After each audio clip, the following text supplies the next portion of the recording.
మంత్రి వాసంశెట్టి సుభాష్ కీలక వ్యాఖ్యలు చేశారు. కార్మికుల విషయంలో ఎవరు తప్పు చేసినా ఉపేక్షించేది లేదని అన్నారు. కార్మికులకు సరైన వసతి లేకుండా వారి చేత వెట్టి చాకరీ చేయిస్తున్నారని మండిపడ్డారు. కార్మికులకు అండగా ఉంటామంటున్న కూటమి నేతలతో మా ప్రతినిధి చంద్రశేఖర్ ఫేస్ టు ఫేస్. విశాఖలో కార్మిక కర్మాగారాల శాఖ మంత్రి వాసంశెట్టి సుభాష్ అయితే ఈరోజు పూర్తిగా కూడా పర్యటిస్తున్నటువంటి పరిస్థితులు ఉన్నాయి. ముఖ్యంగా చూసుకుంటే ఎక్కడెక్కడైతే భవన నిర్మాణాలు జరుగుతున్నాయో అక్కడ ఉన్నటువంటి కార్మికులకు సరైనటువంటి వసతులు లేనటువంటి ప్రాంతాల్లో ముఖ్యంగా ఆయన అయితే పర్యటిస్తున్నటువంటి పరిస్థితులు కూడా ఉన్నాయని చెప్పుకోవచ్చు. ఈ నేపథ్యంలోనే ఇటు చూసుకుంటే మధురవాడ ప్రాంతంలో మాజీ ప్రజాప్రతినిధి నిర్మిస్తున్నటువంటి దాదాపు ఆ పెద్ద పెద్ద భవనాలని ఇక్కడ విల్లాలను కూడా ఆయనైతే పూర్తిగా కూడా సందర్శించారు. ఈ నేపథ్యంలోనే మనం చూసుకుంటే ఎంవీవీ గ్రాండ్ వద్దకైతే మంత్రి వాసంశెట్టి సుభాష్ వచ్చారు. వచ్చిన తర్వాత అసలు ఇక్కడ ఏం ఆయన గమనించారనే విషయాన్ని ఆయన మాటలోనే తెలుసుకునేటటువంటి ప్రయత్నం చేద్దాం. సార్ చెప్పండి, అధికారులు గత 5 ఏళ్ల ప్రభుత్వంలో కూడా అప్పుడు వారికి దోషోహం అయిపోయినటువంటి పరిస్థితి ఉంది. అయితే కూటమి ప్రభుత్వం అధికారంలోకి వచ్చిన తర్వాత అధికారులపైన చర్యలు తీసుకుంటున్నప్పటికీ కొంతమంది అధికారులు, లేబర్ డిపార్ట్మెంట్కి సంబంధించినటువంటి అధికారులు ఎవరికైతే కార్మికులకు ఎక్కడైనా అన్యాయం జరిగినప్పటికీ కూడా అటువైపు కన్నెత్తి కూడా చూడలేని పరిస్థితి ఉంది. ముఖ్యంగా చూసుకుంటే గత ప్రభుత్వానికి సంబంధించినటువంటి నేతలతోనే వీరంతా కూడా కుమ్మక్క అయిపోయి ఇంత పెద్ద పెద్ద ఎక్కడికక్కడ లోపాలు జరుగుతున్నా చూసి చూడనట్లు వ్యవహరిస్తున్నారని చెప్పి ఆరోపణ అనేది వినిపిస్తుంది. దీన్ని ఎట్లా చూసుకోవచ్చు? అయితే గత 5 ఏళ్ల పాలనలో ఇవి వాళ్ళు పూర్తిగా కమర్షియల్గా తయారైన నాయకులు, ఇటు అధికారాన్ని కూడా వాళ్ళ చేతిలో పెట్టుకుని వాళ్ళు నచ్చినట్టు చేసే విధంగా వాళ్ళు ముందుకు వెళ్ళారు.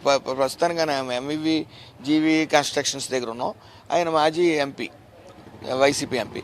అయితే ఆయన ఒక బిల్డింగ్ ఈ కన్స్ట్రక్షన్ నిమిత్తం సెస్ అమౌంట్ అనేది 1% సెస్ అమౌంట్ కట్టవలసి వస్తే కోర్టుల్లో కట్టవలసింది కట్టకుండా మళ్ళీ ఇంకొక బిల్డింగ్లోకి రావడం జరిగింది. అంటే అధికారాన్ని అడ్డు పెట్టుకుని కట్టవలసిన సెస్ అమౌంట్ కట్టకుండా ఒక రకంగా ప్రభుత్వం ఏదైతే ఈ సెస్ అమౌంట్ బీఓసి భవన నిర్మాణ కార్మికులు గండి కొట్టడమే కాకుండా ఏదైతే ఈ భవన నిర్మాణ కార్మికులు ఉన్నారో వాళ్ళకి మినిమం ప్రికాషన్స్ కూడా తీసుకోకుండా, అంటే మినిమం మనం లోపలికి ఎంటర్ అవ్వగానే సంస్థ లోపలికి ఒక మాస్క్ అనేది ఇవ్వాలి. ఎందుకంటే అక్కడ డస్ట్లో డీల్ చేస్తారు, సిమెంటులో డీల్ చేస్తారు కాబట్టి ఇవ్వాలి. అలాగే ఇక్కడ ఇనుము ఎక్కువ ఉంటుంది కాబట్టి షూస్ అనేది ఇవ్వాలి. షూస్ లేవు, మాస్క్ లేదు, హెల్మెట్ లేదు, ఎక్కడ కూడా టాయిలెట్స్ లేవు. అదేవిధంగా ఎక్కడ ఫస్ట్ ఎయిడ్ రూమ్ అనేది ఉండాలి, ఫస్ట్ ఎయిడ్ రూమ్ లేదు. ఎక్కడ కూడా ఏ ప్రికాషన్స్ ఇవ్వకుండా, ఏ సేఫ్టీ మెజర్స్ తీసుకోకుండా అస్తవ్యస్తంగా ఉన్న వాటిని అన్నింటికి నోటీస్ ఇవ్వమంటం జరిగింది. అదే అధికారులు ఎందుకంత అశ్రద్ధ వహించారు, గతంలో వీళ్ళకి ఏమైనా నోటీసులు ఇచ్చారా వీటి మీద అనేది కూడా పరిశీలించడం జరిగిందన్న వాళ్ళకు కూడా అధికారులకు కూడా నోటీసులు ఇవ్వడం జరుగుతుంది. ఇందులో ఎవరిని ఉపేక్షించేది ఉండదు. అయితే మనకి ఈ సెస్ అమౌంట్ ఏదైతే ఉందో 106 కోట్లు రావాల్సి వస్తే కోట్లు వచ్చింది. దాని నిమిత్తం కూడా సెస్ అమౌంట్ కలెక్ట్ చేయమని చెప్పి భవన నిర్మాణ కార్మికుల చైర్మన్ గారు నేను కూడా కూర్చుని ఆదేశాలు జారీ చేయడం జరిగింది. అతి త్వరలో ఏదైతే ఈ సెస్ అమౌంట్ వేగవంతంగా కలెక్ట్ చేసే విధంగా చర్యలు తీసుకుంటా ఉన్నాం. సార్, ఒక కార్మిక మంత్రిగా చాలా వరకు చూసుకుంటే పెద్ద ఎత్తున కార్మికులకి అయితే అన్యాయం జరుగుతుంది. చూసుకోవచ్చు, చుట్టుపక్కల చూసుకుంటే విశాఖలో ఎక్కువగా పరిశ్రమలే ఉన్నాయి. అయితే ఆ పరిశ్రమలో జరుగుతున్నటువంటి అన్యాయాన్ని లేబర్ డిపార్ట్మెంట్కి దృష్టికి తీసుకువెళ్ళేటటువంటి ప్రయత్నం చేసినప్పుడు కూడా వారి సమస్యలు కూడా పరిష్కారం కాకపోవడంతో చాలామంది ఆ సమస్యలు ఎవరికో చెప్పుకోలేక ఇబ్బందులు అయితే ఎదుర్కొంటున్నటువంటి పరిస్థితులు ఉన్నాయి. దీనికి సంబంధించి ప్రత్యేకమైనటువంటిది మీరు ఏదైనా ఒక పోర్టల్ ఏమైనా తీసుకురాబోతున్నారా?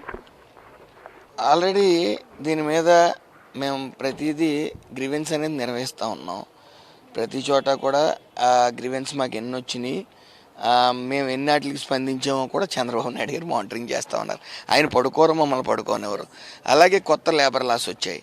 ఆ లేబర్ లాస్ ప్రకారం వాళ్ళకి కొద్ది మీడియా మిత్రులకి మేము అక్కడ ఉన్న లేబర్ లాస్ చెప్పవలసిన పరిస్థితి ఉంది. అందుకని ప్రతి జిల్లాకి మీడియా మిత్రులు, అధికారులు, యాజమాన్యం, కార్మిక సంఘాలు వీళ్ళన్నిటితో కూర్చుని ప్రతి జిల్లాకు ఒక మీటింగ్ అనేది ఏర్పాటు చేయడం జరిగింది. ఆల్రెడీ 2 జిల్లాలు వెళ్ళడం జరిగింది. వాళ్ళ అధికారులు విజయవాడలో కూడా చెప్పడం జరిగింది. అయితే సమాన పనికి సమాన వేతనం ఇవ్వకుండా బడా కాంట్రాక్టర్లు వాటన్నిటిని కూడా ఎగ్గొట్టి బయట రాష్ట్రాల నుంచి కార్మికులను తీసుకొని వచ్చి లోకల్గా ఉన్నటువంటి వారందరికీ కూడా కడుపులు కొడుతున్నారని చెప్పేసి అయితే ఒక ఆరోపణలు ఉన్నాయి. దీన్ని మీరు ఎట్లా పూరించబోతున్నారు? బయట రాష్ట్రాలంటే ఇక్కడ జరుగుతున్నది మీకు కూడా తెలుసు. మన వాళ్ళ కంటే ఎక్కువ స్కిల్ ఉండి పనిచేసే వాళ్ళు ఉంటే తెచ్చుకుంటారు. దాన్ని మనం ఆపలేం. అలాగే ఏదైతే ఇప్పుడు మీరు చెప్పారు ఎంవివి సత్యనారాయణ గారు 11 కోట్లు కట్టాలి. గత 6 మాసాలు బట్టి నేను ఆయన్ని నోటీస్ ఇచ్చి మరి ప్రికాషనరీ చర్యలు అన్నీ కూడా తీసుకోమని చెప్పాం. ఇప్పుడైతే ఈ హైరైజ్డ్ బిల్డింగ్ కడుతున్నారు ఇక్కడ. అసలు మనకి ఇది కట్టుకోకుండా దీనికి పర్మిషన్ ఎలాగ ఇచ్చారు, ఇవి కూడా మరి ఏదైతే నామ్స్ ఉన్నాయో ఆ నామ్స్ అన్నీ చూసుకుని చేయమని చెప్పాం. ఖచ్చితంగా బాగున్నారు. మా హయాంలో ఏదైతే మా మినిస్టర్ గారు ఉన్నారో ఆయన నేను కూడా తప్పనిసరిగా న్యాయం చేస్తామని చెప్పి తెలియజేస్తూ సెలవు తీసుకుంటాం.